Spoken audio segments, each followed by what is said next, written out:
né?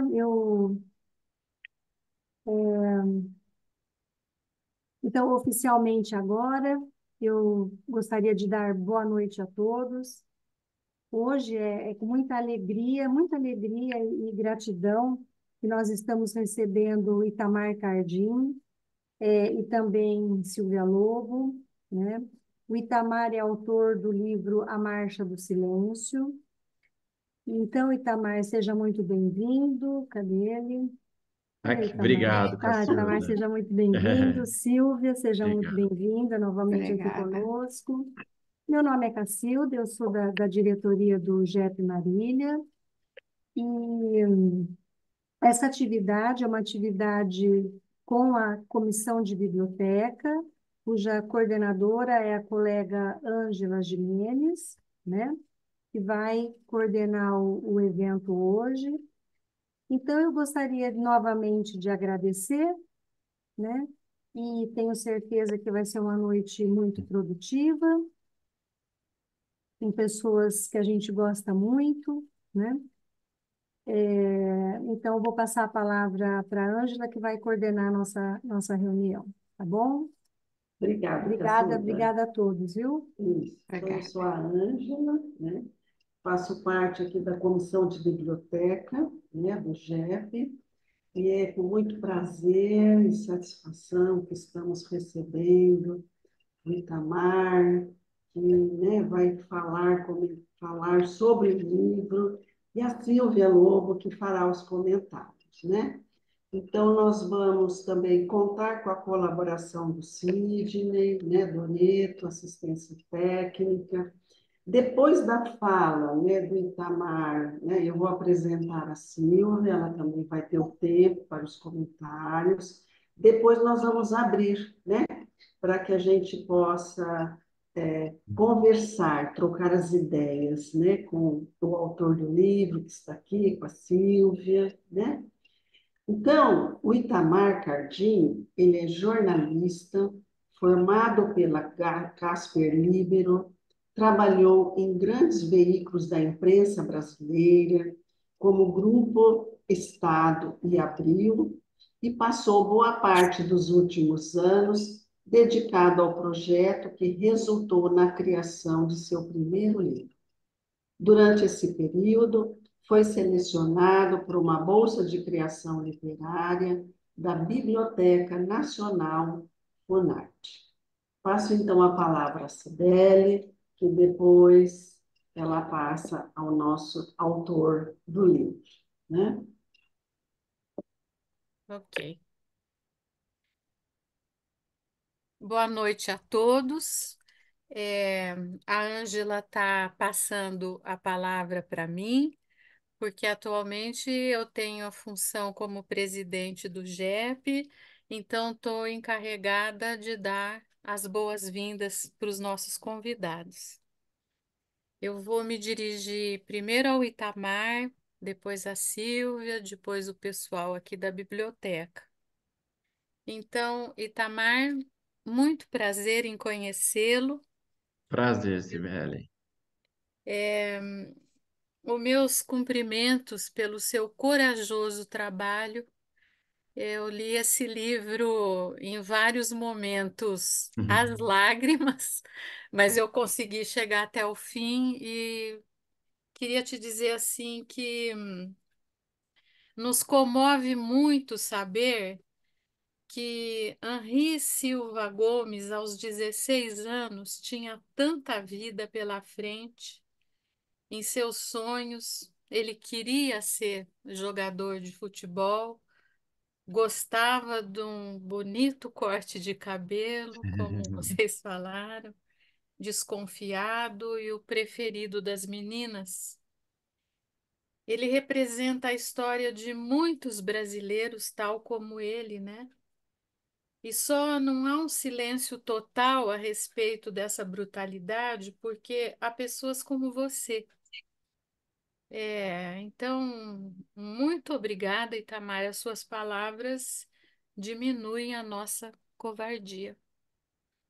E Obrigado, depois nós vamos Sibeli. Obrigado conversar mesmo. mais. Assim, só para a gente se aproximar mais, Eu sou amiga da sua mãe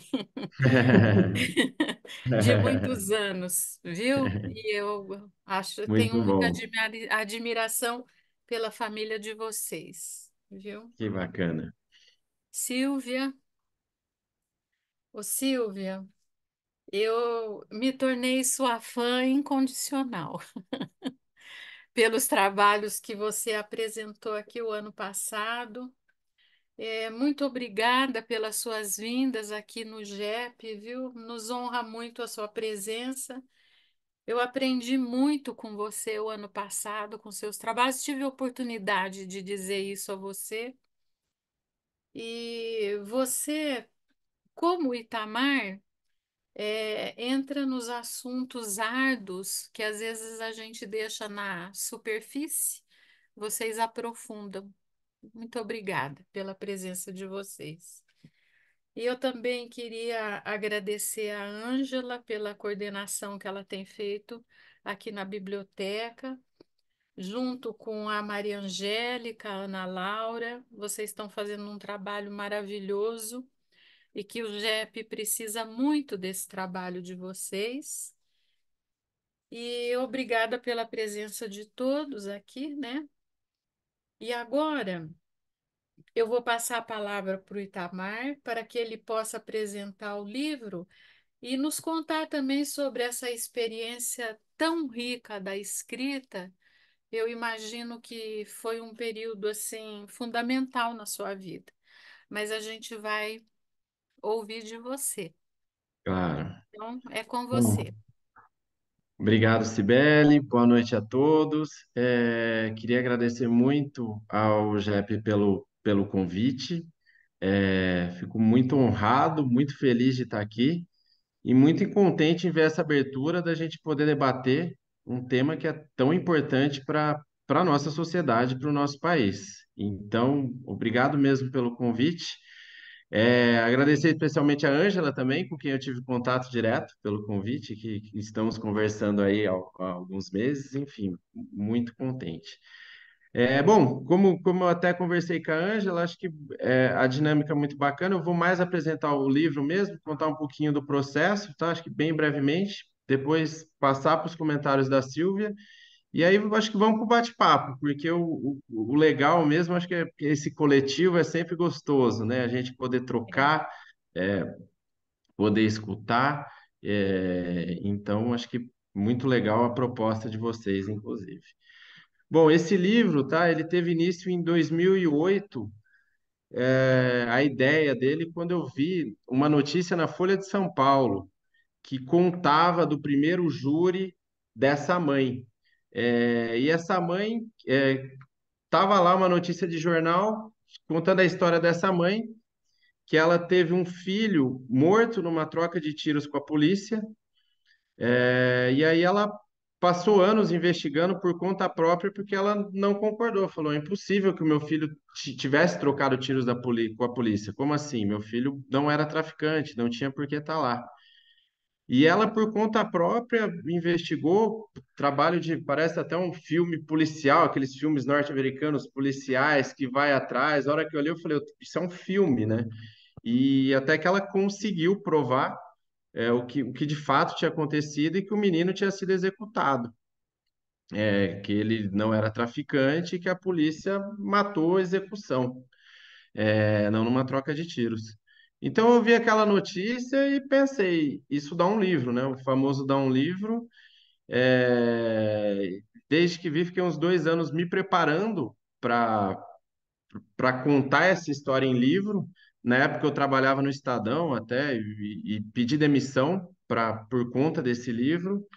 E fui atrás do livro, entrei em contato com a mãe, que é a Márcia, e a Márcia até na época falou que tinha uma pessoa interessada em contar a história dela, só que a pessoa tinha desaparecido fazia uns 6 meses, pediu um prazo de 6 meses, se não aparecesse a história era minha, e deu certo. E aí comecei a contar essa história. O livro é bem jornalístico mesmo, tá? Embora tenha uma cara de romance, né? Ele é um romance mesmo. Ele é totalmente jornalístico. Tudo que está no livro vem de apuração, vem de entrevistas ou vem de documentações que eu encontrei. É, nada é inventado, então é tudo um processo, é um livro bem jornalístico mesmo. Acho que para fazer esse livro, tá, eu fiz entrevistas gravadas, mais de 20 com a Márcia, que é a mãe. Mas encontros com ela passaram de 50, assim. Acho que a Márcia, durante um tempo, certamente vi mais a Márcia do que meus pais, com certeza. Eram muitos encontros mesmo. Mas além da Márcia, né, entrevistei todos os familiares da Márcia e do Henri, né? Vamos pensar no Henri, entrevistei avós, irmãs, tios, amigos do Henri que ainda moravam na comunidade. Conversei com as testemunhas do caso, que ainda estavam vivas, então também entrevistei essas testemunhas, falei com o promotor, delegado, juiz, essa parte mais jurídica, e conversei com muitas, muitas, muitas outras mães em situação igual da Márcia, que são mães que tiveram um filho assassinado, pela polícia. Foram, acho que dezenas de mães que eu conversei. Cheguei a participar de reunião de grupo da Chacina da Candelária para ver como era essa dinâmica, da Chacina do Borel. Enfim, foi um mergulho mesmo. E foi um mergulho muito difícil, foi um mergulho transformador, eu diria. Acho que nada em mim permaneceu igual durante esse processo desse livro, mas não foi um mergulho fácil, porque foi se deparar com uma realidade que a gente ouve falar, a gente sabe que tem. Eu mesmo escolhi fazer esse livro porque tem algo dentro de mim que me move a isso, mas você vê de perto, você vê o rosto desse sofrimento, é algo que te impacta de uma maneira que, assim, deixa marca, sabe? São marcas difíceis de restituírem. Inclusive, esse livro aí, essas marcas foram tamanhas que o livro tem um processo que, além de jornalismo, eu fiz letras também. E quando eu fui fazer esse livro, eu pensei que seria a junção desses dois mundos, o meu lado literário juntando com o meu lado jornalístico, e que eu sairia desse livro mais literato do que jornalista. Inclusive, a minha primeira ideia com o livro, a primeira vez que eu vi essa história, era contar o livro de uma maneira que fosse bonito, de um bonito que ressoasse a um tipo de redenção, de esperança, de coisa. Olha, essa mãe lutou e conseguiu. Ela conseguiu ir contra o sistema, ela conseguiu algo novo. Meus 2 primeiros anos foram convictos na pré-preparação do livro. Até a primeira entrevista com a própria Márcia, que na primeira entrevista eu lembro que quando eu perguntei para ela o que levou ela a investigar, o que levou ela a ir atrás, e ela estava na casa dela, ela quase subiu na mesa, começou a bater na mesa assim desesperadamente e gritar: foi a raiva, a raiva, a raiva, a raiva. E aí eu vi que toda aquela minha ideia de jornalismo, de literatura, de mundo, de mim, foi por terra, naquele instante. E durante todo esse processo foi muito, para mim, de alguma maneira interessante, porque eu acabei o livro crente que eu queria fazer novos livros, mas menos como literato e mais como jornalista mesmo, mais como um sujeito que escuta. E acho que jornalismo, e acho bacana essa ligação com a psicanálise, que é essa. Nós somos profissionais que escutam. Cada um vai trabalhar essa escuta de maneira diferente, com essa escuta vai fazer uma coisa diferente, mas é disso que se trata. Então, esse livro foi muito importante para mim, para eu encontrar isso, esse lado profissional que eu não sabia que podia existir de maneira tão forte dentro do jornalismo. A importância de olhar e de escutar. Isso é visível também porque no impacto que traz para essas mães, a necessidade que todas essas mães que eu entrevistei, como era visível essa necessidade delas de escuta. É, de maneira geral, né, os filhos delas são bandidos, mereciam morrer mesmo, então a imprensa pouco escuta, o Ministério Público pouco escuta, então tem todo um trabalho que podia ser feito, e eu acho que fico bacana de perceber que, de alguma maneira, o livro tem vários pontos positivos, mas tem esse trabalho de escuta, que é o que me trouxe, que me mudou, me empurrou para frente aí, a me rever como profissional mesmo. Hoje tenho vários projetos para frente, projetos de livro, projetos pensados para televisão, e todos eles são menos, talvez tenham um pouquinho de literatura, porque até hoje tem uma ligação forte com a literatura, mas todos eles trazem essa questão de tentar compreender a dor, de tentar compreender esse trauma e, como jornalista, tentar colaborar um pouquinho com a elaboração deles. De maneira geral, acho que o processo do livro é esse, tá? E aí eu queria abrir para os comentários da Silvia, agradecer novamente e depois abrir para o nosso bate-papo. E vamos então apresentar a Silvia, né, para poder, já que ouçamos os comentários, né? Silvia Lobo é psicanalista, psicóloga, socióloga, membro internacional de psicanálise, da IPA, membro efetivo da Sociedade Brasileira de Psicanálise São Paulo, docente do Instituto Durval Marcondes, né, de São Paulo, coordenadora do Grupo Espontâneo Winnicott, autora dos livros A Paciente, A Analista e Dr. Grimm, selecionado ao Prêmio Jabuti. As Mães que Fazem Mal é uma outra obra, e O Silêncio das Mulheres. Silvia, o tempo agora é seu.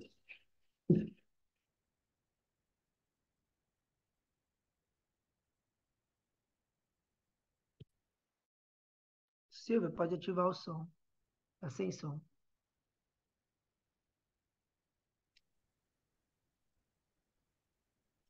Eu agradeço estarmos juntos. Estou preocupada nesse momento porque a minha internet dá sinais de instabilidade, infelizmente. Então, eu estou com o meu celular meio disponível. Eu vou pedir só que vocês me avisem caso vocês não me escutem, porque às vezes eu acho que vocês estão me ouvindo e não estão, não é? Eu lastimo isso, não é? Gostaria de estar em Marília com vocês, presente, podendo conversar juntos.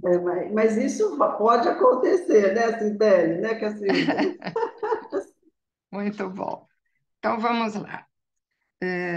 Antes de conversar sobre o trabalho do Itamar e sobre a séria reflexão que ele nos propõe, ele nos convida, eu me sinto compelida a compartilhar o momento histórico em que esta reunião acontece e que muito coincide com o que em seu livro ele nos oferece. Eu penso, como muitos, que vivemos uma experiência coletiva nesse momento de profunda impotência. Apesar de muito termos nos esforçado na luta por tornar o mundo em que vivemos melhor, lutando contra os preconceitos, as desigualdades, as discriminações, nós nos deparamos nesse momento com um fato que a mim parece indiscutível: quão imperfeitos e quão limitados somos individualmente e como sociedades, nas sociedades que ajudamos a constituir. Dentro e fora do nosso país, nos deparamos com cidades em ruínas, com uma degradação ambiental, com uma eliminação em massa de seres humanos, cujas imagens nos esbofeteiam, o som dos vídeos divulgados impregnam nossos ouvidos, as dores percebidas e compartilhadas, encharcam os nossos olhos. A contribuição que oferecemos abraça, minora, com certeza. Contudo, quão pouco interfere nas mortes em desamparo, na queda incessante das chuvas, nas bombas, nos sequestros, nos tiros trocados em locais compartilhados ou incomunicáveis, em intenções de acordos ou em represálias, que nos escapam totalmente. Deste modo, somos dentro e fora de nosso país colocados na difícil e dolorosa condição de espectadores de tragédias humanas, frente às quais nos resta o alívio de compartilhar, escrever e pensar. Juntos, descobrimos uma força que nos ultrapassa, nos faz mais criativos e mais potentes. Agradeço por isso a oportunidade amiga desta reunião. No preparo deste encontro, eu encontrei em Albert Camus, Nobel de Literatura de 57, um conto chamado Núpcias. Em um conto chamado Núpcias, um pensamento que abriu meu caminho e fiz dele minha epígrafe. Diz ele: no meio do inverno, descobri em mim um verão invencível. Quando eu li isso, Itamar, eu lembrei de você e da Márcia, que você nos trouxe, né? Aquela mulher pobre, impotente, negra, e que foi descobrindo dentro dela esse verão invencível, né? E se tornou lutadora, perseverante e agregadora das dores vizinhas, não é? Isso você traz lindamente no seu livro. Adotei essa epígrafe por ir ao encontro de um destaque que eu faço neste trabalho e que lhes apresento, e que eu gostaria muito que pudéssemos pensar juntos. Penso que há uma forma de lidar com o ferimento emocional entrelaçando-o com um projeto coletivo reparador, cujo efeito faz pensar em uma espécie de bálsamo, capaz de gerar atitudes que iluminam a escuridão e trazem luz ao caminho. Márcia Jacinto nos mostra este antídoto frente à dor da impotência. Com ela, nós acompanhamos as notícias diárias das tragédias coletivas recorrentes em tantas partes do mundo, e neste momento, sobretudo, no Rio Grande do Sul, na Palestina, na Ucrânia e na Rússia. Com ela, observamos nos jornais e nos meios de comunicação as estatísticas, tendo o Brasil como referência, que nos alertam com dados alarmantes ao registrarem 63 jovens negros assassinados por dia e 200 mil crianças e adolescentes brasileiras desaparecidas por ano. A Marcha do Silêncio, livro denúncia, escrito por Itamar Cardim, nos dá um certo remédio para lidar com essas dores. Os elementos presentes, apoiados em documentos e entrevistas, nos permitem compreender as regras sociais, as crenças vigentes, a organização familiar e o compromisso da vizinhança. No relato aparece a misoginia, o racismo, a desigualdade social, refletida na desigualdade de direitos, a corrupção institucional e a imposição do poder econômico acima da justiça e da solidariedade humana. A rudeza, a brutalidade, as mentiras, a farsa com que a vida se apresenta revestida dão as cartas. Itamar nos apresenta Márcia Jacinto, mulher, mãe, combativa e corajosa, na busca de fazer justiça à memória do filho, assassinado pela polícia do Rio de Janeiro aos 16 anos enquanto aguardava a hora de ir para a escola. E apresentado no laudo policial como suspeito de tráfico ou usuário de drogas. Em seu brado, poeticamente, Itamar denuncia: aquele poderia ser mais um dia comum, uma quinta-feira qualquer, tão relevante como antigas folhas de calendário atiradas sem cerimônia na lata do lixo. A história, porém, não será essa. Daquele instante em diante, Márcia estará para sempre acorrentada no dia 21 de novembro de 2002, dia em que seu filho não voltou para casa. A leitura nos leva a uma mãe incansável na busca de informações sobre a morte do filho e a remoção da injúria que sobre ele recaiu. Os policiais envolvidos, em seus depoimentos, falseiam, mentem, se contradizem, se isentam. Márcia, no tempo, se politiza, perde a ingenuidade, acusa e reconhece a conivência da política do regime com a polícia.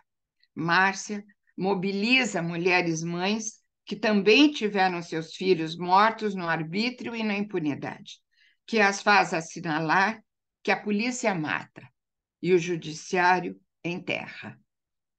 Procuramos, ao longo da leitura, indícios de sentimentos de vergonha e culpa por indiferença, cinismo e a omissão na reação dos personagens algozes a nós apresentados pelo autor, mas dos fatos e nos depoimentos, nenhum sinal. O que claramente aparece é o protesto doloroso das mães, misturado ao vocabulário indiferente da burocracia, a discriminação ostensiva de classe, de raça, de gênero, e neste cenário se denuncia o desamparo compartilhado daqueles e daquelas em luto. Situação que esbarra nos limites do humano e exige de quem a vivencia a capacidade e lucidez de se manter entre grandes desafios emocionais, tendo de um lado a quimera da justiça sonhada e de outro a depressão da desistência, ou ainda, de um lado, o ódio assassino, até mesmo justificado pelas circunstâncias, e de outro, a aceitação humilhada e resignada da própria impotência, da miséria.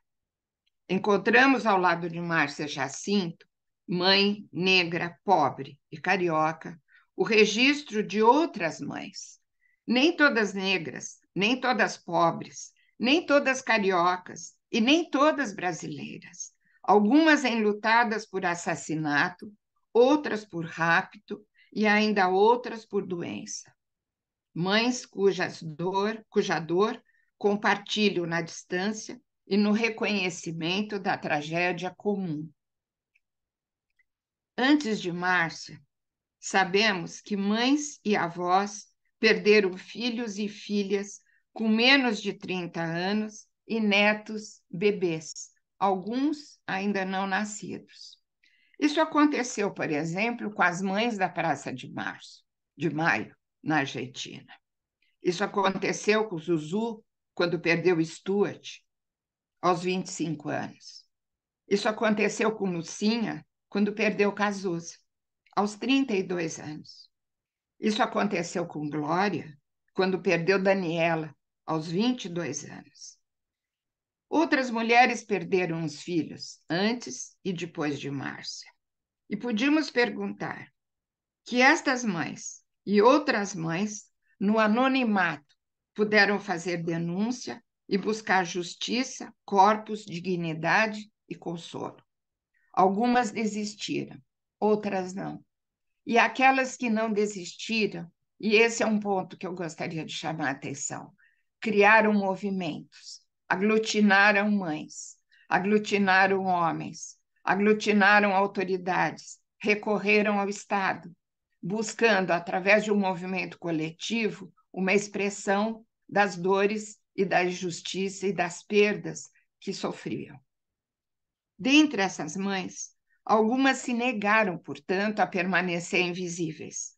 Penso que na dor do luto, em nome da própria sobrevivência, abriram a voz ao mundo na denúncia, no protesto, na busca de fraternidade e reuniram em torno aqueles que, em suas palavras, encontraram sentido e reconhecimento.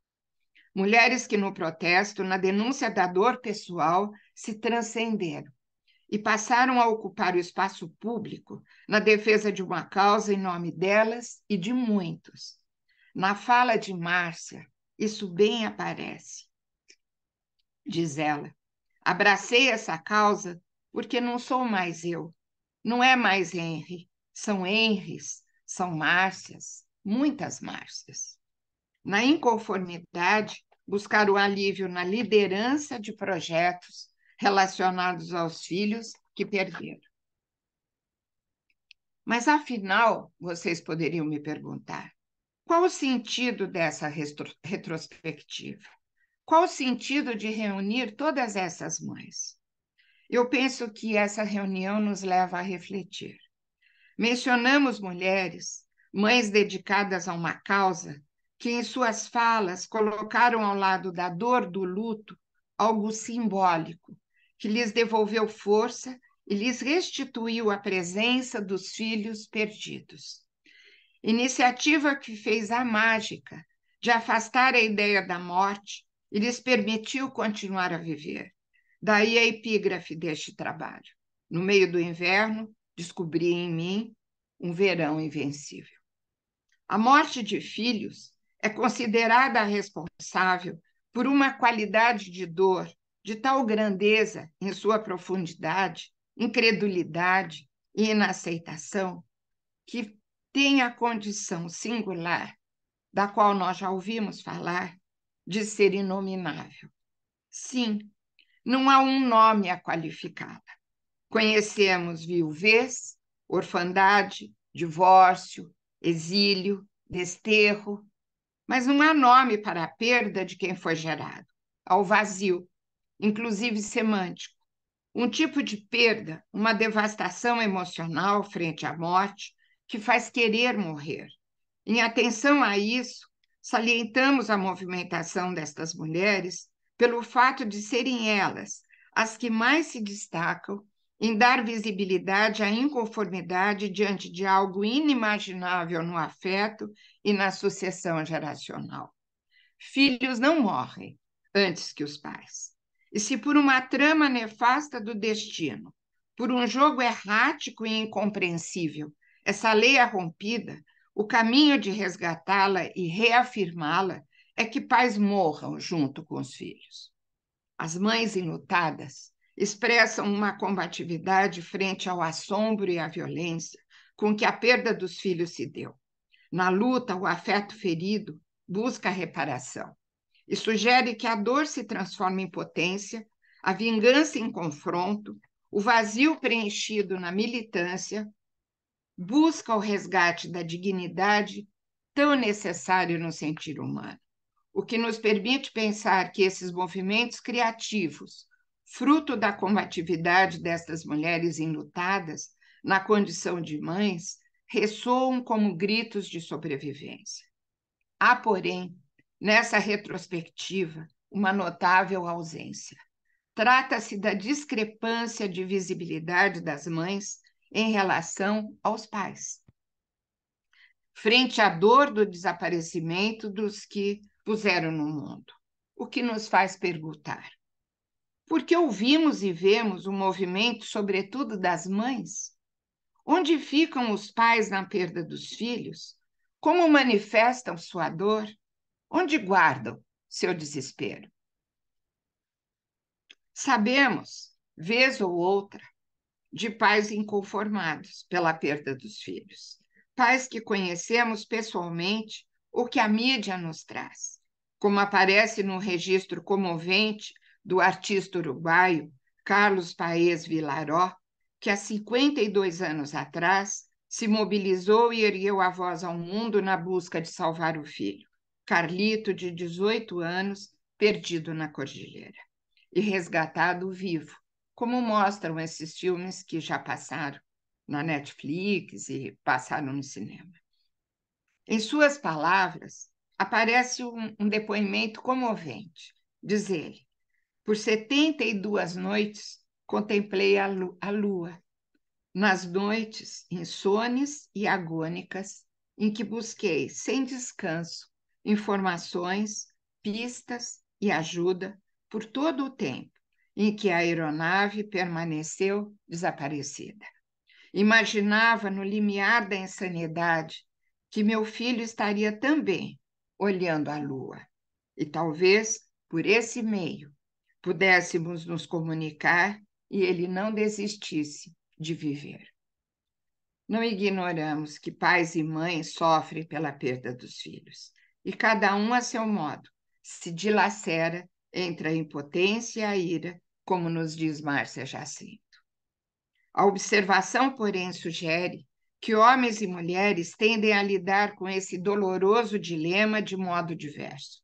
Com certa frequência, os pais buscam saída através da movimentação no trabalho, no qual mergulham a dor em silêncio, enquanto as mães, também através da movimentação no trabalho, dão notícia e gritam a dor que sentem.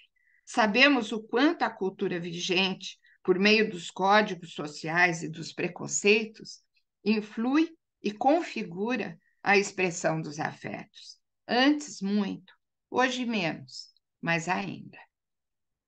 Contudo, na tentativa de somar mais uma perspectiva a essa suposta diferença entre homens e mulheres, na condição de pais e mães, sugiro o resgate de uma conjectura antiga, mas que pode ser revista. Talvez possamos considerar algo distintivo das mulheres mães que as tornam viscerais na experiência amorosa e na expressividade ante a inconformidade da morte dos filhos. Talvez possamos pensar que, apesar das mudanças nestes novos tempos, em que a maternidade e a paternidade já não dependem das características anatômicas, talvez haja algo inerente e indissolúvel na mulher, que se evidencia, sobretudo, ao se tornar mãe. Consideremos que filhos são extensões do corpo das mães, do corpo das mulheres, gestados nas entranhas, pedaços que, mesmo despregados, nascidos, ainda aguardam continuidade. Não por acaso, as mães aqui nomeadas, ao abraçarem a filha morta, expressam desejos de levá-la de volta ao útero, ou colocar o filho dentro de si novamente.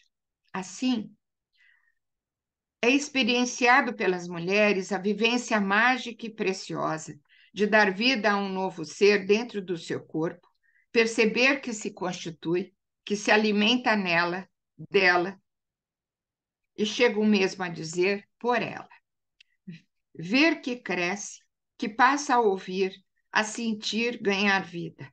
As mães os impregnam do seu ritmo, do seu cheiro, do seu paladar, do som da sua voz, da batida do seu coração, da respiração, das músicas que ouvem, e por esta ancoragem e nutrição configuram em grande parte a cartografia do mundo que estes pequenos seres virão a habitar. E quando as mulheres acreditam nesse caminho sendo percorrido, como mães, elas se orgulham da capacidade biológica, que deu origem a si e tem sido traço distintivo de todas as mulheres que as antecederam, desde o início dos tempos. E, nesse sentido, não importa que percorram com bebês ou sem bebês esse caminho, e que percorram, também não importa, acompanhadas ou sós. Dessa aliança, os bebês se beneficiam. Bebês são os primeiros ocupantes reais, e não só simbólicos, do corpo de uma mulher. Trazê-los em si, sentir a apropriação gradual que fazem ao longo dos meses, do espaço que ocupam, e tê-los como parte do corpo, cria uma íntima continuidade entre os dois envolvidos, hóspede e hospedeiro, que perdura na separação do nascimento, do crescimento e da morte. Essa experiência, que, quando possível de ser amorosamente vivida, é exclusiva e inalienável das mulheres, fonte sagrada de constituição do feminino.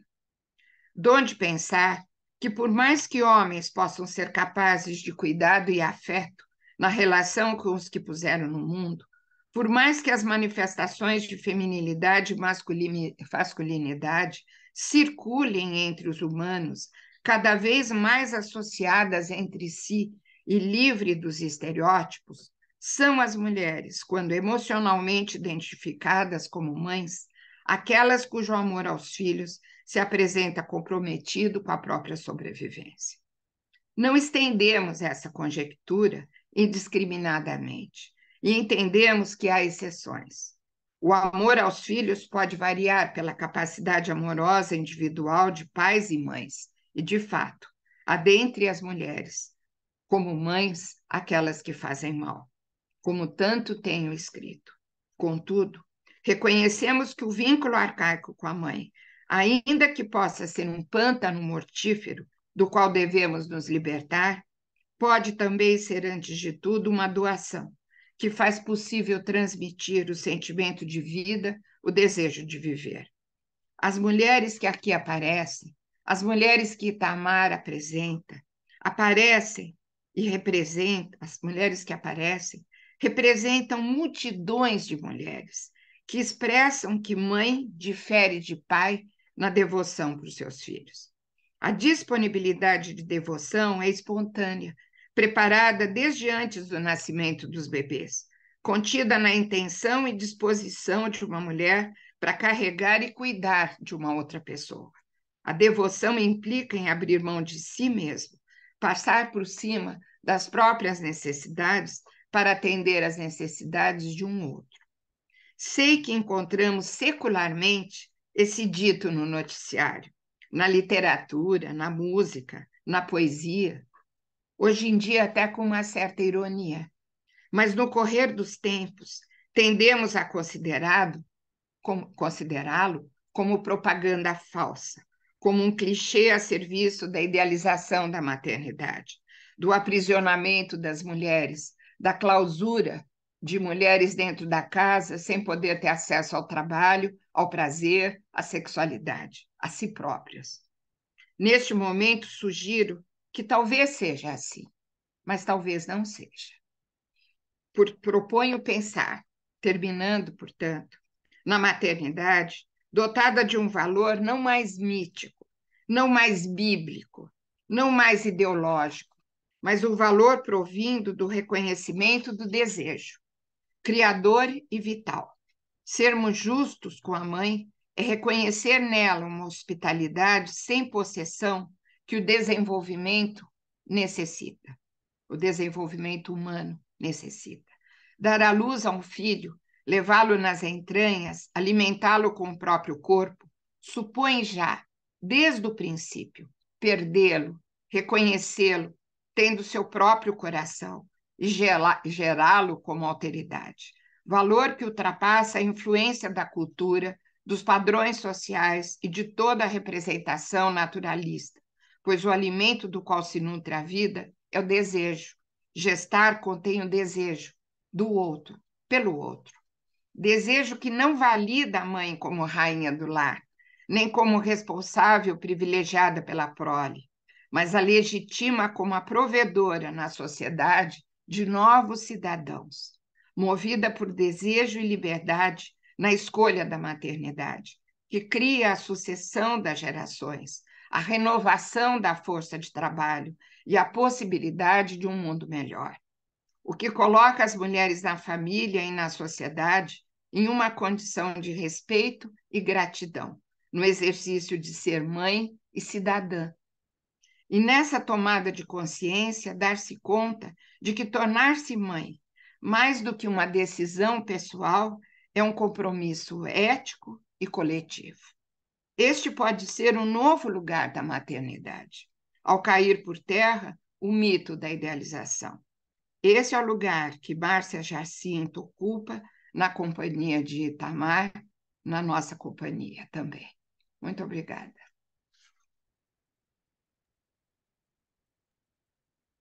Obrigada, Silvia.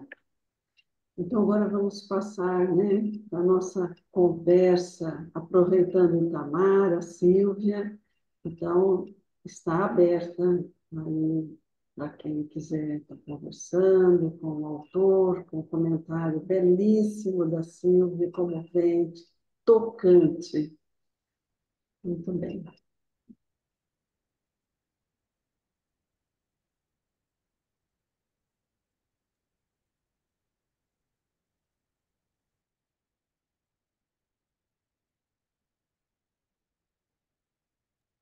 A Silda, pode falar. Então, Itamar, Silvia. O Itamar, eu também sou amiga da sua mãe, viu? Oba! Olha, mas assim, deixa eu abaixar essa minha. Na verdade, quando eu pensei, eu comecei a ler o seu livro, né, e que, nossa, é impactante, mexe, você vai lendo, você vai se sentindo mobilizada com uma porção de coisas, né, e que para mim foi difícil, para mim foi bastante difícil chegar até o final, tá? E aí eu ia estar hoje aqui com vocês, e o que mais me suscitou, o que mais eu pensei que eu gostaria de conversar com você, era assim, o que é que você sentia, o que que você foi vivendo, né, com essas pessoas, né, e que gerou essa coisa tão bonita, né, tão difícil, e que nos faz mesmo refletir uma porção de coisas, inclusive, assim, pensar na nossa ingenuidade, de certa forma, na nossa pobreza, né, de não conseguir, quanta coisa a gente precisa fazer, pensar, melhorar, né? Então, assim, o seu livro nos remete a uma porção de coisas. E eu fiquei curiosa, eu falei, eu vou perguntar para o Itamar o que que ele viveu, né? O que que ele sentia dentro dele, né? Conforme ele foi gerando tudo isso. Ô, Cacilda, que pergunta bonita, pergunta difícil e bonita. Só fazer um parênteses, agradecer de novo a Silvia, belíssimo comentário, muito tocado, então agradecer muito a Silvia. E aí, aí voltando, Cacilda, você começou a formular, eu parei para pensar, mas não algo diretamente sendo me perguntado, e acho que você mesmo acabou me dando a chave, assim. É a questão da ingenuidade. Eu acho que eu começaria pensando nisso, assim, é, como, como, como era um processo, como um livro era um processo, era uma ideia boa, é, que, que legal que eu tive, mas como ele vinha de algo ingênuo. E acho que minha relação com a Márcia e com essas outras mães vem muito disso. E a primeira ingenuidade, a primeira de todas, é uma coisa de pensar que eu ia lá para fazer um bem, sabe? Eu vou fazer um bem escutá-las, eu vou fazer um bem contar a história delas. Olha que coisa construtiva, olha que jornalista.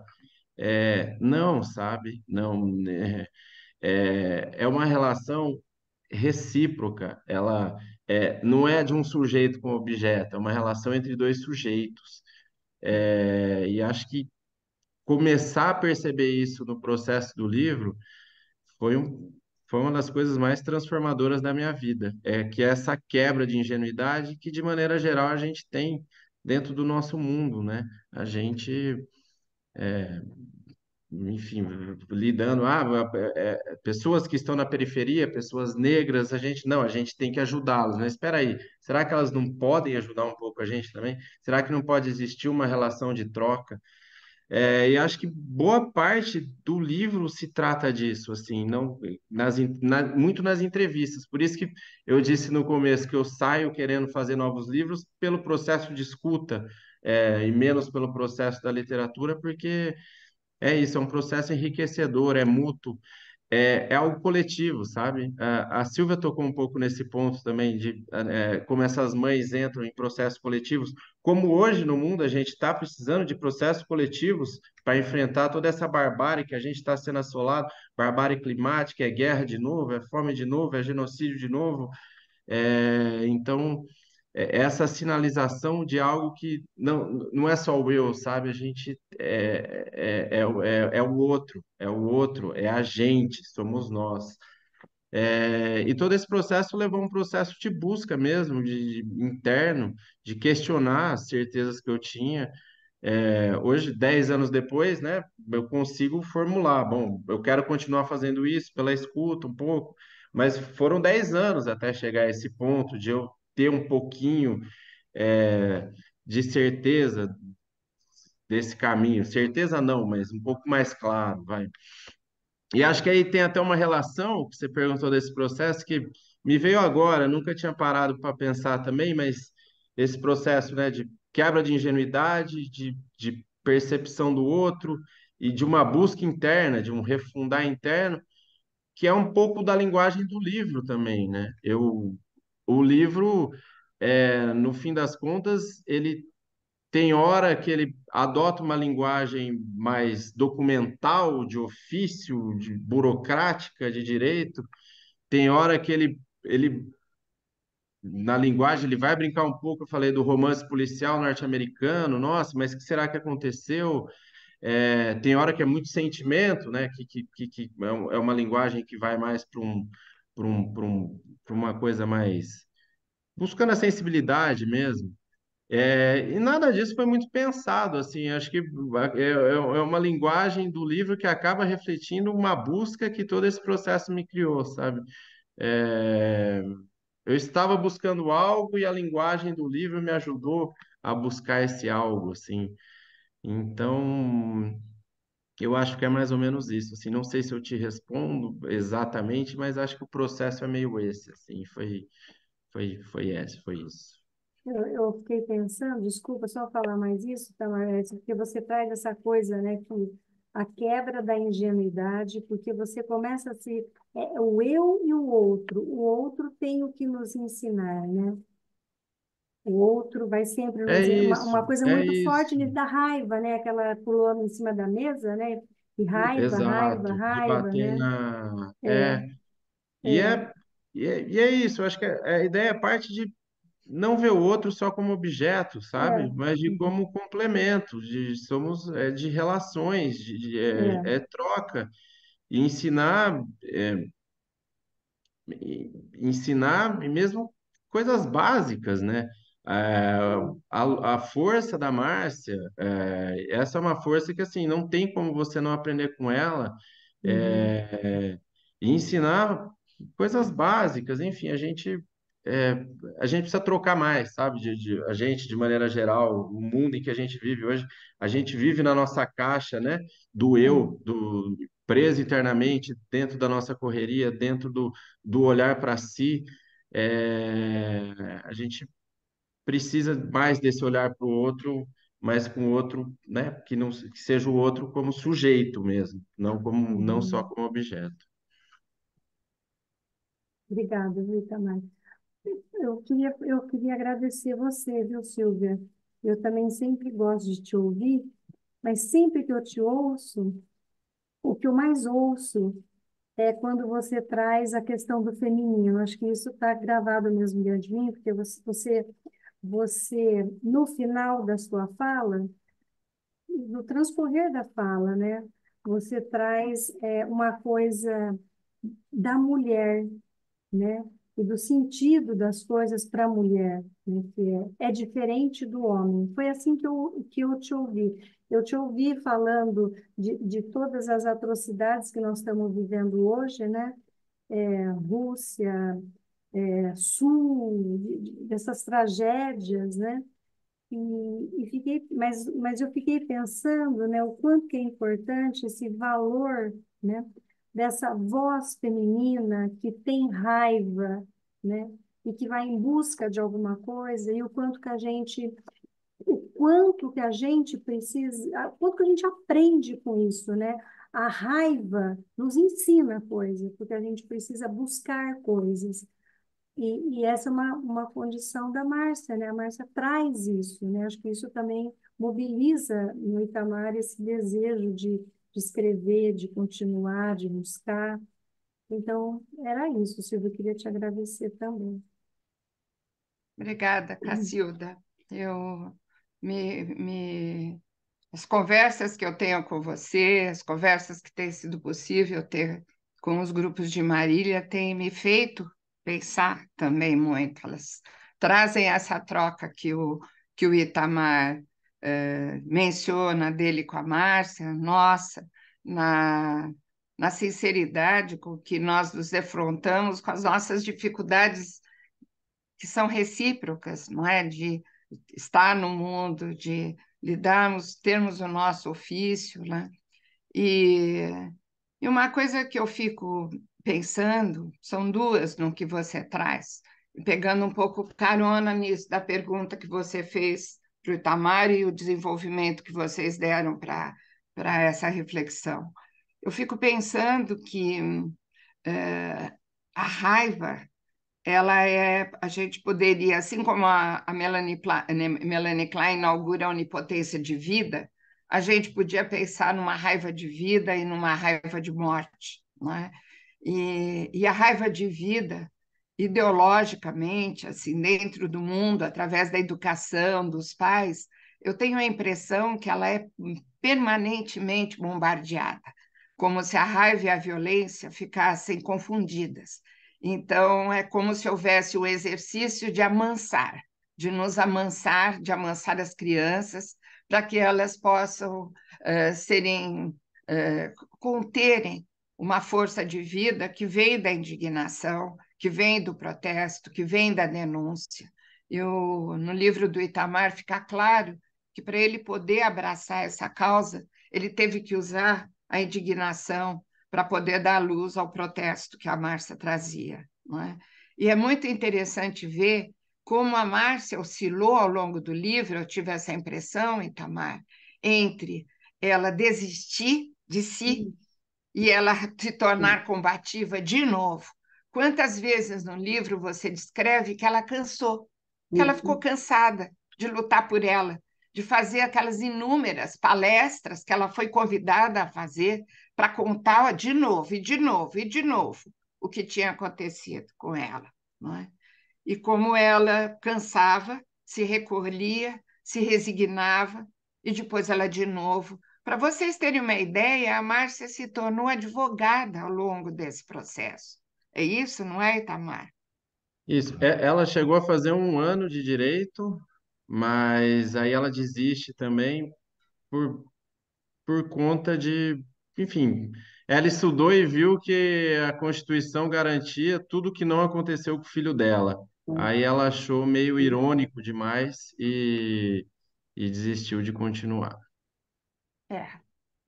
E com isso ela faz uma outra denúncia, não é? Que é uma denúncia de como o judiciário a abandonava, vamos dizer assim, não é?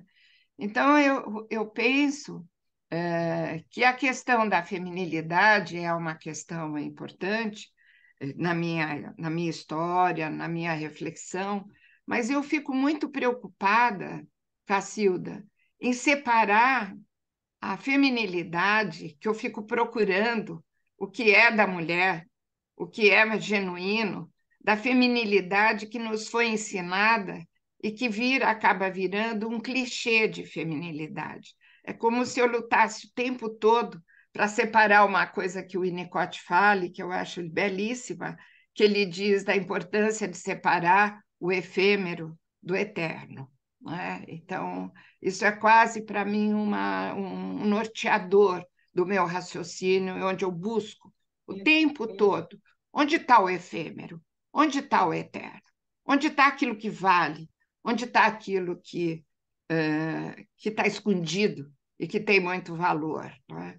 Hoje, numa conversa no consultório com uma pessoa, uma paciente, eu fui me dando conta, junto com ela, ela é uma analista, que uma coisa nós falamos da tragédia do Sul, que nos comove profundamente, mas tem uma outra coisa, quer ver o quanto a palestra, o quanto a tragédia do Sul nos toca profundamente nos nossos subterrâneos, nas nossas emoções históricas, nos nossos afogamentos ao longo do nosso crescimento.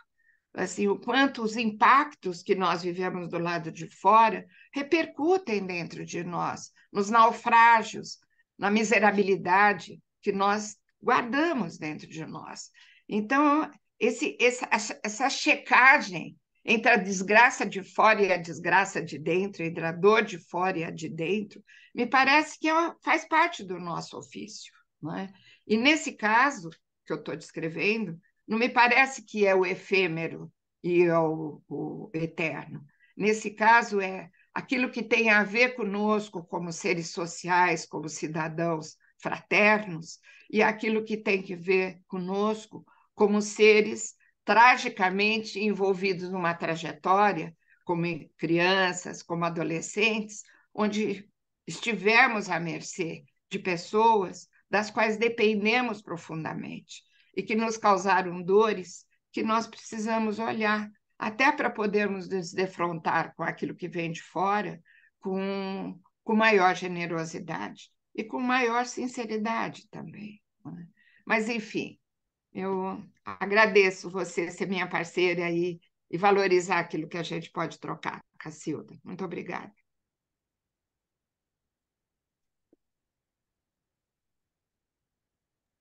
Obrigada. Ô, Silvia, se puder, Pode eu falar, queria então. só acrescentar isso que você falou, porque você foi falando, Hum. estava pensando muito isso que vem de fora, dessas tragédias que nos atingem, né? E o ponto que você falou do final da sinceridade. É, e essa sinceridade me parece a grande chave de sentir isso. Porque, assim, do jornalismo, a gente aprende que tragédia vende. Então, de alguma maneira, as pessoas elas estão esperando por tragédias para consumir tragédia.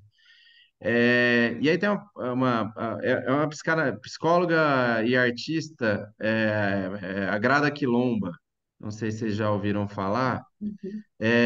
e ela fala para tomar muito cuidado de tratar. Ela fala sobre racismo, mas a gente pode trazer para a tragédia como um todo, como um gozo daquele que, então assim, a gente, vamos escutar sobre racismo, vamos escutar sobre violência, vamos escutar sobre guerra, mas de alguma maneira você transformar isso num gozo para si. E aí me lembra muito isso. Por que que na faculdade de jornalismo eu aprendia que tragédias vendem? Por causa dessa possibilidade de transformar a tragédia num gozo. E aí me acho muito chave quando você usa a palavra sinceridade. Porque assim, Uhum. como a gente olhar essa tragédia, como fazer e olhar para essas coisas e fazerem a gente separar, ó, isso aqui dói, mas dói de verdade. Não é que eu vou ter, olha, eu estou triste por eles e vou acordar. Não, como fazer essas tragédias tocarem a gente e a gente remontar, né, para devolver para o mundo algo que possa ser construtivo. Sim, Então, achei muito, muito bacana teu sim, comentário. sim.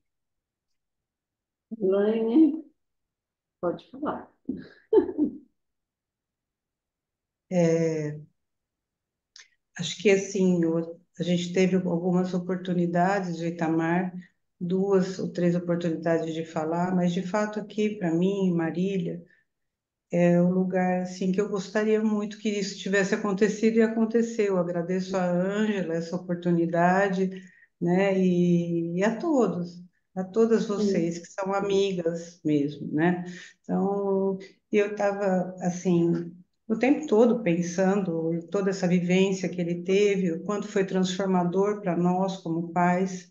Foi assustador também, porque a gente sabia que ele subia morro, descia morro, subia morro, e nós não temos, né, o convívio, como a gente fala, nós brancos, né, todo encaixotadinho, né?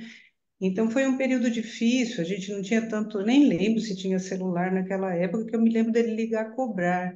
Eu não sei se eu estou lembrada, se eu estou enganada, filho, foi isso mesmo, não Bem era? provável, né? Não, Eu me não lembro, lembro mas é bem, bem verossímil, pelo menos.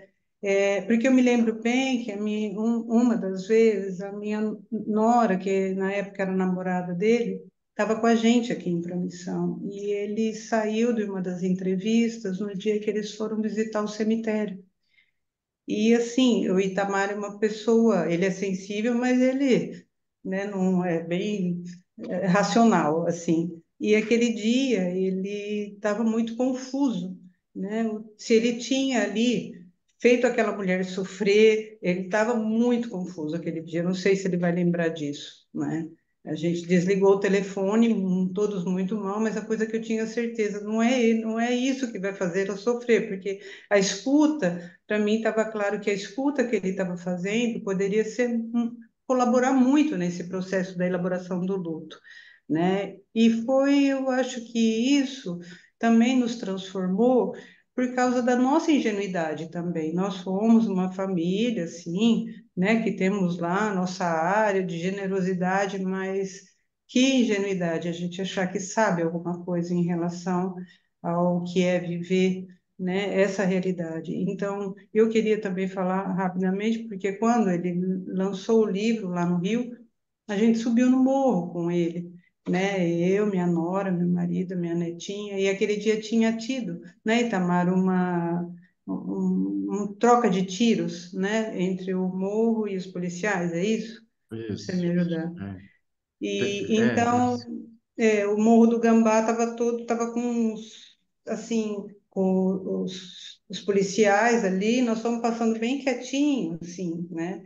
Então, ali, quando a gente chegou, naquele momento, que eu vi a Márcia, que eu vi a Beatriz, que eu vi o Sérgio ali, era como se eu estivesse num filme, mesmo vendo os personagens ali, né? E foi muito impressionante para mim, né, abraçar a Marta, que parecia que já era amiga íntima nossa, tanto que ela acabou fazendo parte, não da gente, mas da vida do Itamar, né? E ela me contar no final desse encontro que ela teve, né, numa dessas várias, né, conversas que ela teve, uma mãe de um policial jovem também falou para ela, Márcia, eu também entreguei o meu filho à polícia, sadio, e ele foi enterrado com um tiro no rosto. Então, é impressionante porque, no fim, as mães ali, elas vão se unindo de alguma forma, né? Porque a dor vem dos dois lados, como o juiz falou, né? Não tem lugar que ganha alguma coisa, né? A marcha do silêncio mesmo no final. Então, eu queria compartilhar isso com vocês e dizer assim, agradecer por hoje ao Grupo de Marília, agradecer, Sibeli, porque a função materna também que se ocupa enquanto presidente de uma instituição é muito séria, porque promove isso aqui, né? Nós temos um compromisso ético na formação das pessoas mais jovens, a gente tem um compromisso ético. E eu sinto que quando a gente está aqui, a gente está cumprindo esse compromisso ético. É uma trabalheira, né, Sibeli, que só vocês que estão mais à frente. E também queria muito agradecer a Silvia Lobo, que ela também já teve em Lins. Lins é um braço de Marília, Silvia, é assim, Marília tem os bracinhos, nós somos os bracinhos, assim, né? O Itamar sabe, porque ele conhece todos vocês de conversar. A Ângela foi amiga do meu marido de faculdade, então é uma intimidade aqui que Bastante. Eu fui somos a todos primeira lá. amiga do seu pai, depois da sua mãe, viu, Itamar? Eu cheguei depois na história. Você E chegou depois. e a Silvia, ela colaborou muito comigo, né? Acho que eu nunca disse isso para ela pessoalmente, porque é muito difícil a gente aceitar que mães também podem fazer mal. É muito difícil, por mais que a gente estude, que mais que a gente. E isso colabora, não no sentido de julgamento, mas no sentido de colaborar com a não ingenuidade também, Silvia. Então, eu acho que hoje a gente vai para os dias das mães, né, de maneira É, especial, pensando especial. nessas mães todas. Também te agradeço, filho, por estar aqui, porque é algo bem, hoje, assim, é muito especial por ser Marília, bem, bem diferente mesmo, né? E é isso. Só uma coisa que você falou, Itamar, que foi para mim bem importante, do sujeito e o sujeito, né? Na psicanálise a gente fala o sujeito e o objeto, né? Mas na realidade, bebê e mãe é sujeito e sujeito, porque o que a gente aprende né, com os bebês, o que a gente aprende com os analisandos, né, o que a gente aprende quando a gente coordena uma aula. Então, acho que é sujeito mesmo, não tem sujeito e objeto mesmo. Hum. É isso, É, só. Obrigada.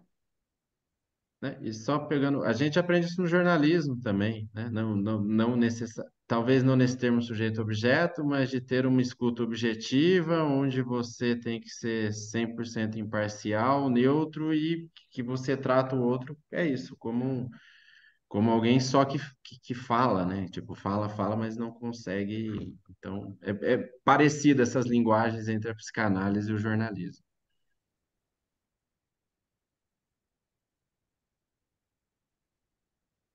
Itamar, eu vou brincar com você em função da fala da Elaine, que de fato eu me lembro de muitas conversas que tivemos e agradeço esse seu comentário sobre as mães que podem fazer mal e como eu pude ajudar de alguma maneira a levantar e a pensar nisso.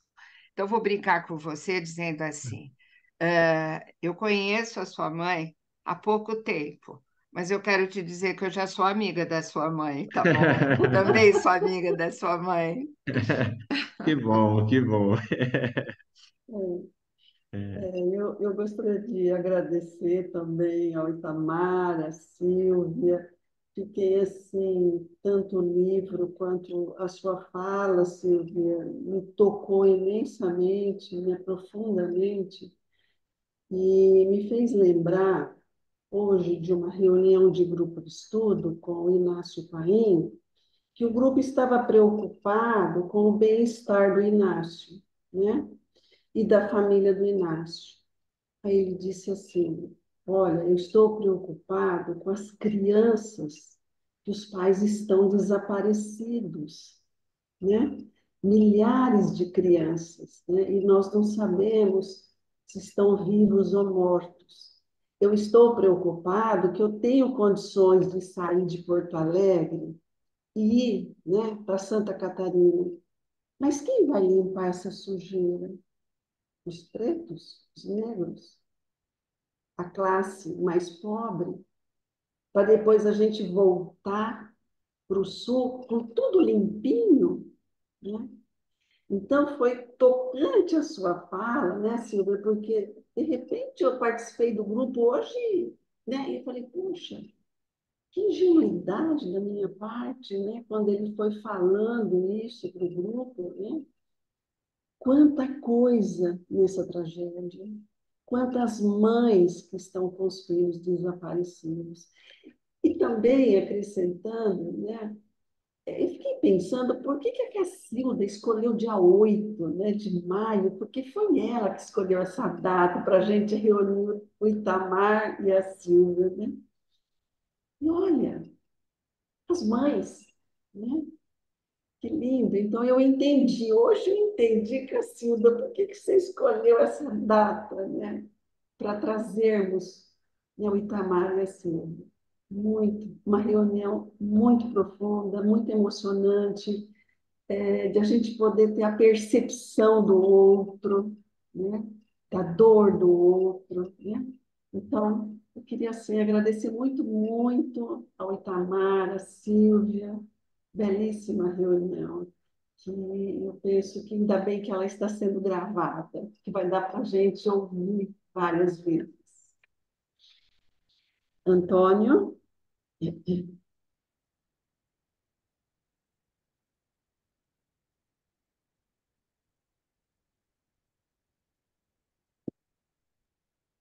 Estava mutado.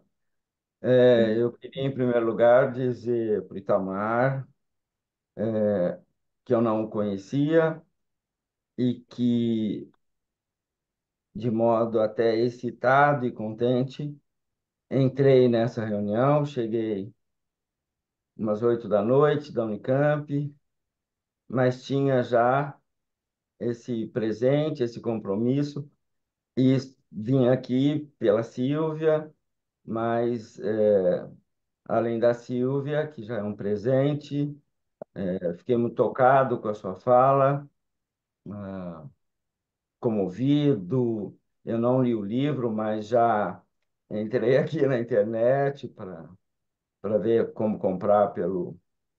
A gente tem um livreiro em Curitiba, o Carlos Picusa. Quiser, pede o que for, ele põe no correio e te manda. Então, gostaria muito de ler. Quando vi a chamada do grupo de Marília,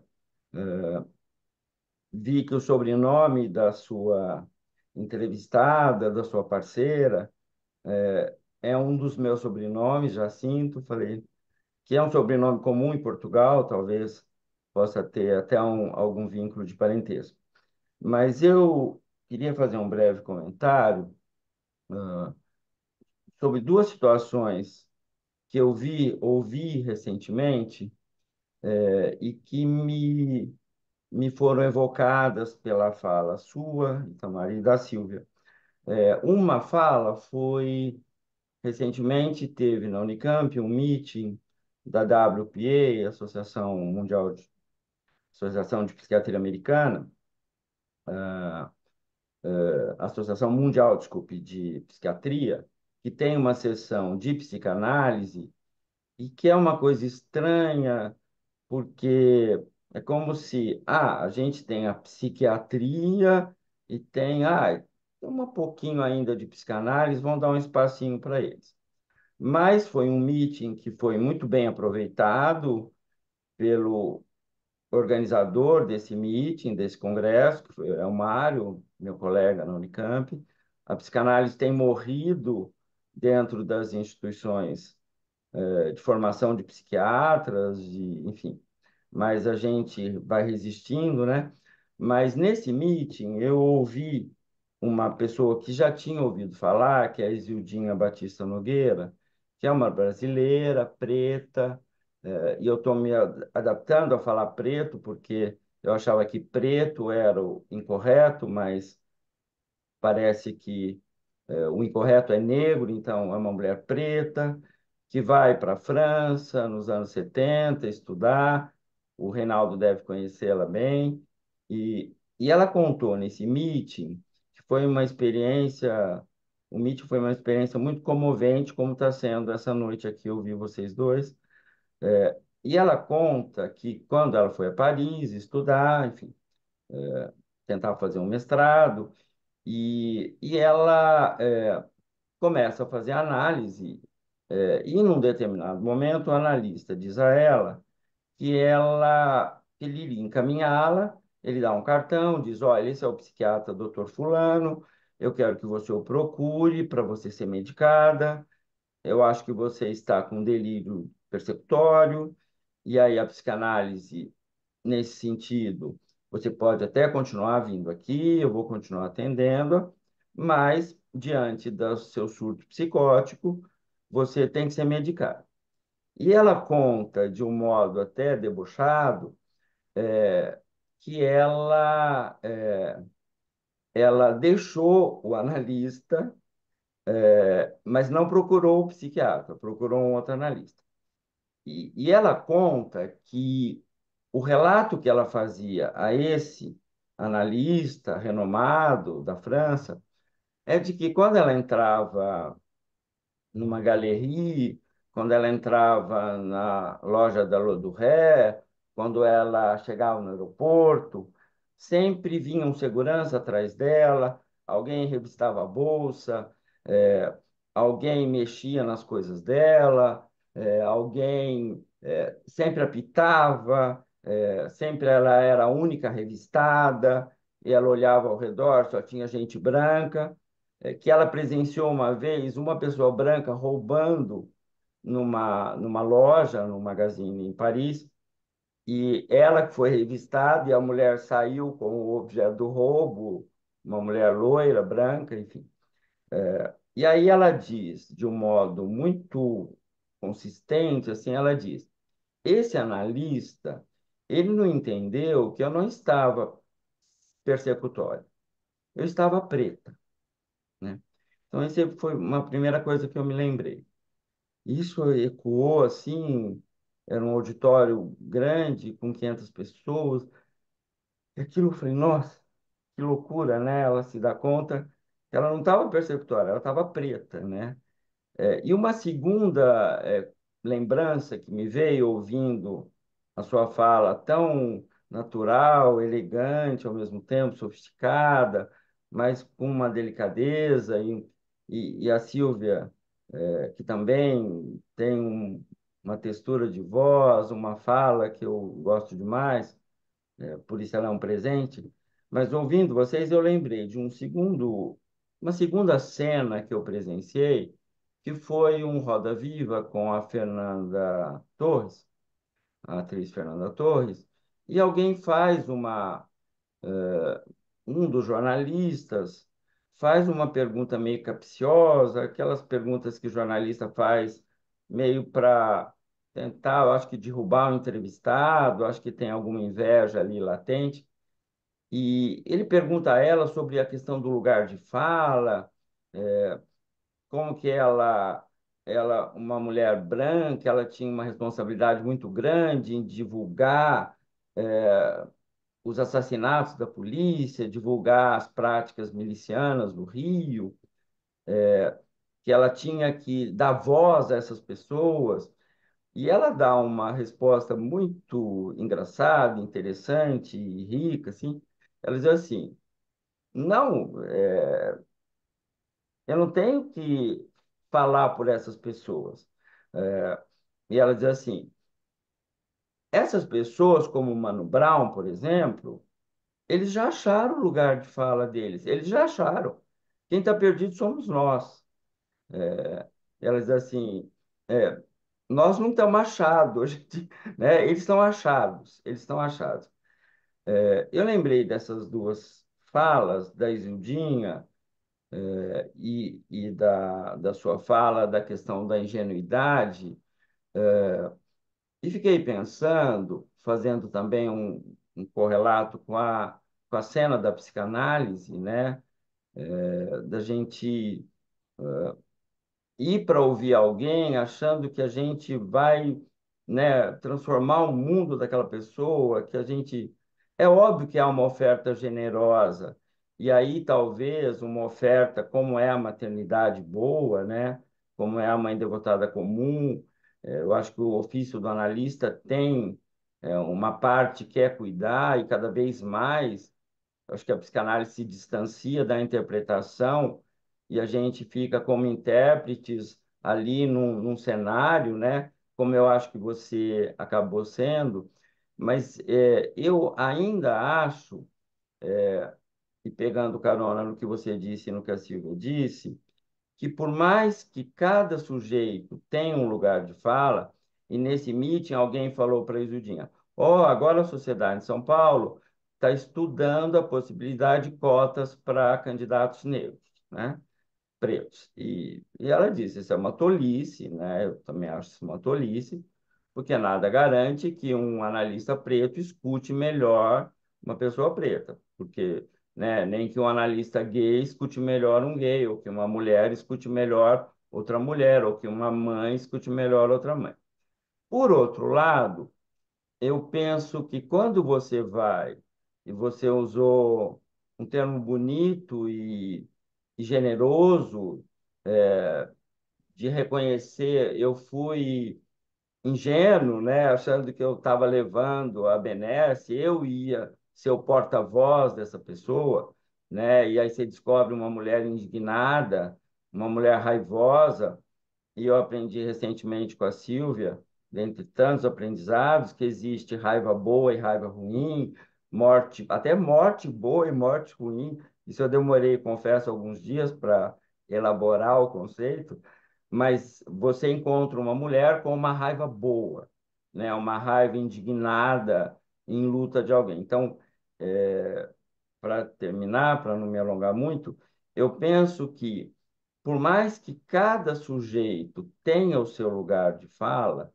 nos nossos lugares de escuta, a gente também adquire um lugar de fala.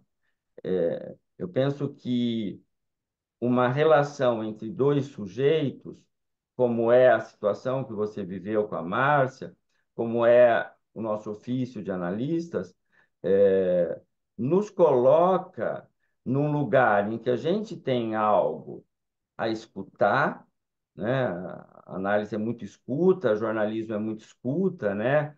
Você quer a sua fonte, né? Eu acho maravilhoso os jornalistas quando falam a minha fonte, né? Falou, eu queria ter uma fonte assim para jorrar essas, né? E eu lembro da Fontana de Trevi, enfim, lembro das fontes de Caxambu, que eu ia muito na infância. Mas eu acho que enquanto jornalista, escritor e enquanto analistas, nós escutamos, mas nós também, a partir de uma escuta generosa, autêntica, amorosa, cuidadosa, a gente também adquire um lugar de fala. Não é que a gente fala o que é o outro, mas a gente fala com o outro, do outro e pelo outro, né? Então, era isso, parabéns. Fiquei muito emocionado com o evento, foi uma alegria estar aqui com vocês essa noite. Muito obrigado e parabéns aos dois. Obrigado, Antônio, muito bom. Enfim, eu 100% de acordo, é falar com o outro, né? A gente tem o nosso lugar de fala, que é o falar com o outro. Muito bonito, assim, muito bonito mesmo. Maria Aparecida. Uhum. É, boa noite, novamente, né? Eu só queria agradecer, porque eu tive com o Itamar e a Silvia em São Paulo, né? E foi muito rico como está sendo hoje. E quanta coisa que a gente vai podendo pensar com a fala de vocês, né? E foram colocadas coisas interessantes, importantes aqui, mas eu acho que para mim fica muito, muito forte a questão ética. Como que a gente está sempre pensando e repensando a ética. Então, quando eu ouço vocês dois, eu repenso novamente o que é a ética, o que é essa postura ética que a gente tem diante da gente, diante do outro, né? Então, eu queria agradecer muito. Eu também fiquei muito emocionada. O Itamar, com esse jeito profundo, leve dele contar como é que foi a experiência dele, né? Um livro tão difícil, doído para a gente ler, mas que eu, pelo menos, eu li devagar, mas eu sabia que eu ia até o fim, eu queria ir até o fim, né? Então, a leitura é uma experiência, ouvir vocês dois, você e a Silvia, também uma experiência muito rica, que fica reverberando assim na mente da gente. Então, queria agradecer muito.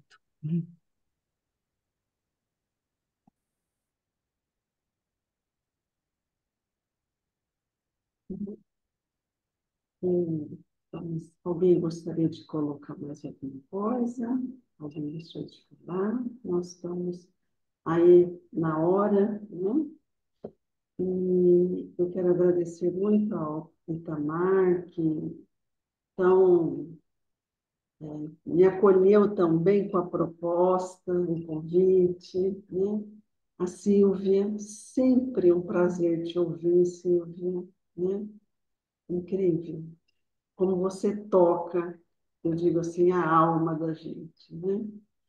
E agradecer também as pessoas que estão aqui hoje.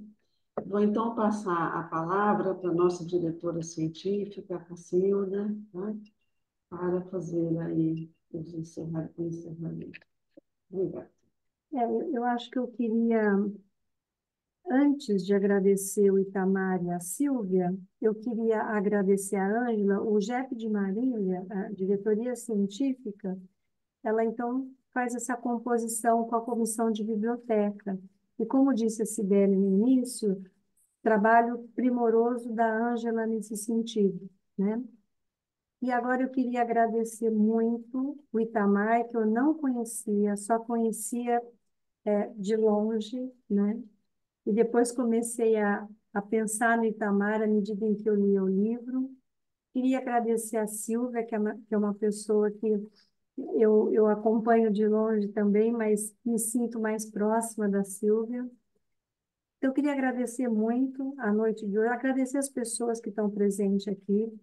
E eu queria dizer que eu saio hoje com duas palavras que eu acho que são importantes: ingenuidade e transformação. Então, parece assim, que a gente precisa de muita coisa, né? De muito trabalho para sair dessa condição de ingenuidade e ir vivendo as transformações, saindo do efêmero para ficar com o que é eterno, né? Então, eu queria muito agradecer vocês e gostaria de ver com a Cibele, se ela é, teria alguma coisa para finalizar aí a nossa reunião de hoje.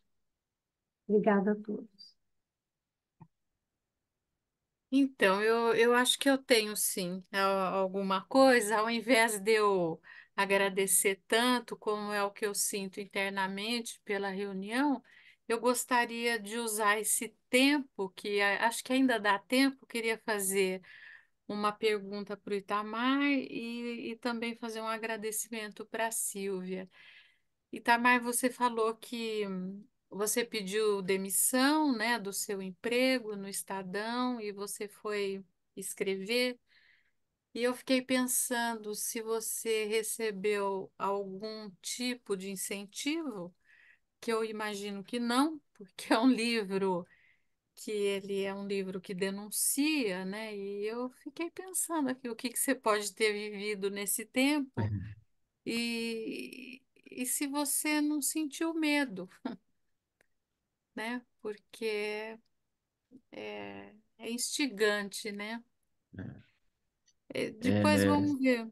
E só mais uma coisa, assim, eu achei muito interessante essa composição, porque a Silvia foi descrevendo o que que é ser mãe, e ela descreve o que se passa nas entranhas, né? Tanto para você gerar o tipo de relação que fica com o filho, como para fazer o luto, né? Aquela situação que você coloca que a mãe tem vontade de pôr a filha para dentro outra vez e proteger do mundo, né? Então eu Uhum. achei muito, assim, a composição muito intensa, porque você vai falando de uma denúncia tão séria e a Silvia junto vai falando é, a dor das entranhas, né? De tão forte que é, tão difícil de Uhum. descrever, a Silvia conseguiu muita coisa, né? Uhum. Itamar.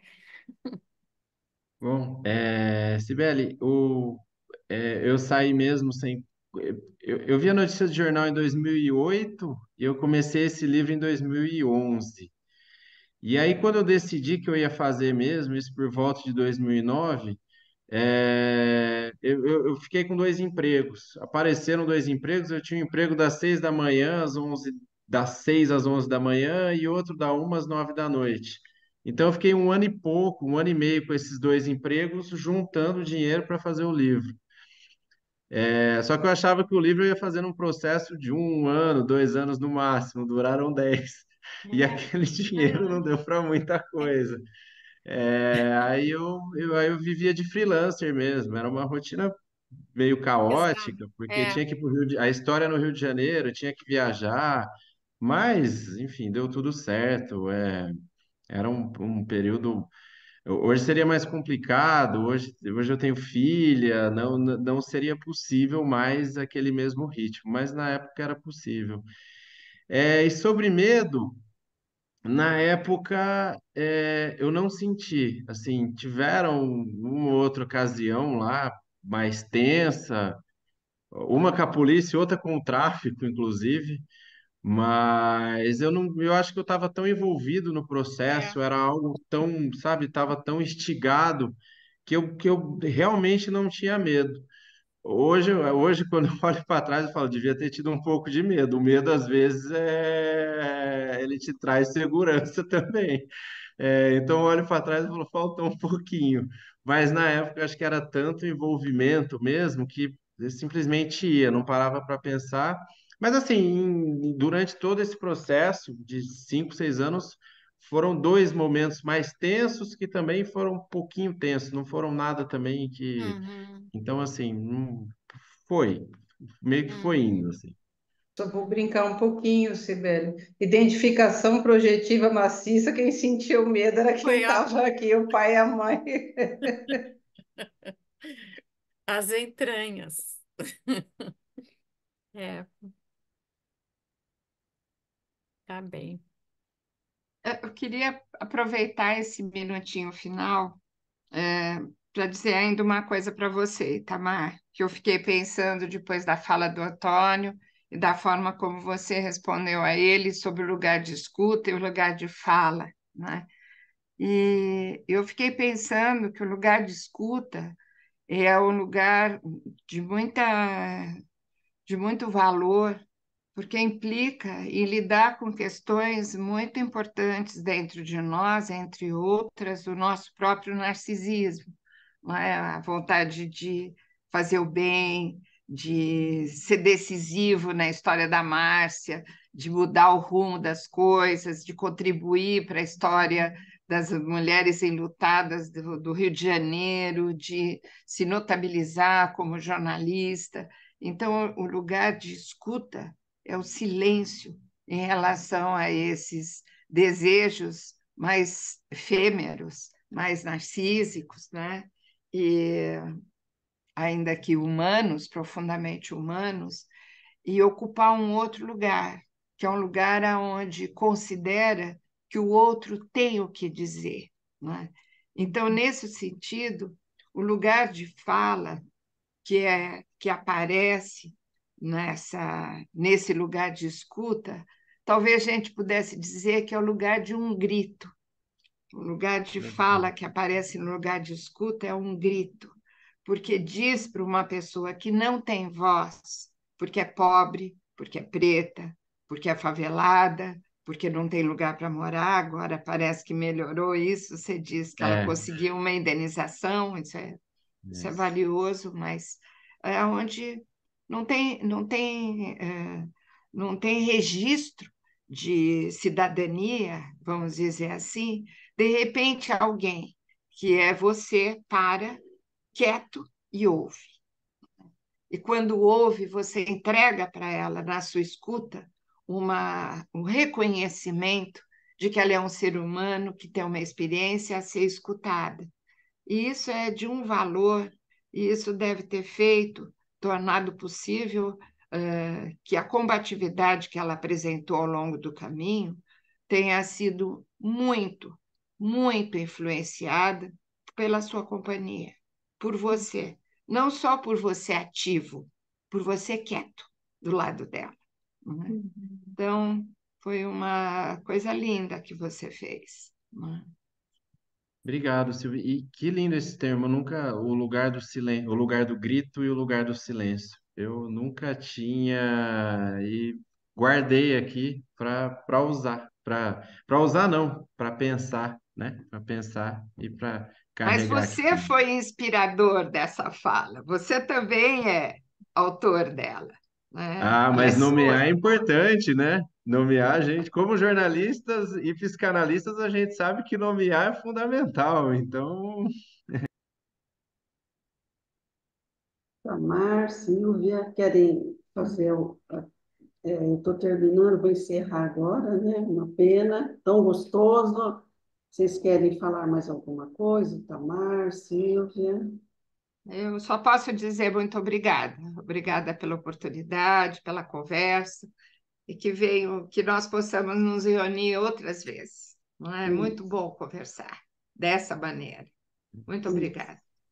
é isso. Eu só realmente queria agradecer e dizer que venham novas trocas.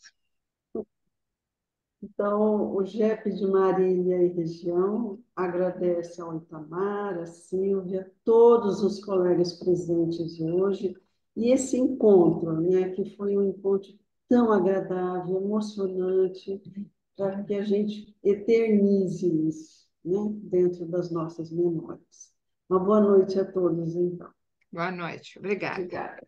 Tchau. Boa noite, obrigado.